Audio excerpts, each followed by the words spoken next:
ચોમાસા પહેલા સુરત મહાનગરપાલિકાએ જૂના ઓવરબ્રિજના સર્વેની કામગીરી શરૂ કરી છે. કેમેરામાં વિડીયોગ્રાફી કરી બ્રિજના રિપોર્ટ બનાવવા છે.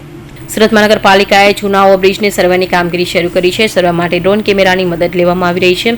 શહેરમાં અલગ અલગ બ્રિજના ચિતારો મેળવ્યા અને કેમેરામાં વિડીયોગ્રાફી કરી બ્રિજના રિપોર્ટ બનાવવા છે. શહેરના તમામ જૂના બ્રિજનો ડ્રોન કેમેરાથી સર્વે કરાયો હતો અને સર્વે બાદ બ્રિજને સમારકામની જરૂર હશે તો કામગીરી કરાશે. બ્રિજના તમામ પિલરની વચ્ચે પણ ડ્રોન નજર કરાઈ. ચોમાસામાં અનિચ્છનીય ઘટના નહીં બને તે માટે ચોમાસા પહેલા ઓવરબ્રિજની તપાસ થઈ જાય તે જરૂરી બન્યું. મારું નામ જયાંગ રામજીવાલા. અત્યારે સુરતમાં જે બ્રિજને લઈને સર્વે ચાલી રહ્યો છે એ કઈ રીતે ચાલી રહ્યો છે અને ક્યારથી આ ચાલુ છે? સર્વે એમ તો ગયા વર્ષથી શરૂ થયો અને વર્ષ 2022માં મોરબી દુર્ઘટના બની ત્યાર પછી ગુજરાત રાજ્ય સરકારનું નોટિફિકેશન આવ્યું કે તમારા શહેરમાં જેટલા પણ બ્રિજ હોય તે બધા બ્રિજોના જાળવણી અને મરામત કરાવવા માટે સર્વે કરાવવો જરૂરી છે. તેના માટે આપણે વર્ષ 2023માં પ્રી મોન્સૂન અને પોસ્ટ મોન્સૂન એમ બે સમયે સુરત શહેરમાં જેટલા પણ બ્રિજો આવેલા છે તેનો સર્વે હાથ ધરવામાં આવેલો. એના માટે ટેન્ડર બહાર પાડવામાં આવેલા. ટેન્ડર મંજૂર થયા અને 3 કન્સલ્ટન્ટોને એની સર્વેની કામગીરી સોંપવામાં આવી.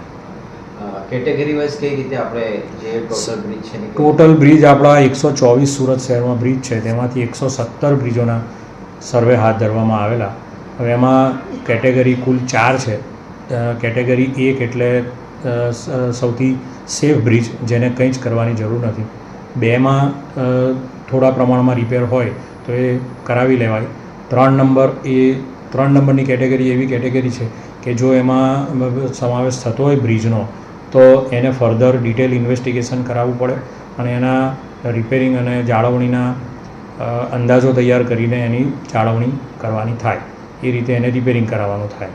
અને 4 નંબર એટલે ઇમિજિએટ ઇફેક્ટથી એને રિપેરિંગ કરાવવાનું અને એના બ્રિજનો વપરાશ તાત્કાલિકના ધોરણે બંધ કરાવવાનો થાય.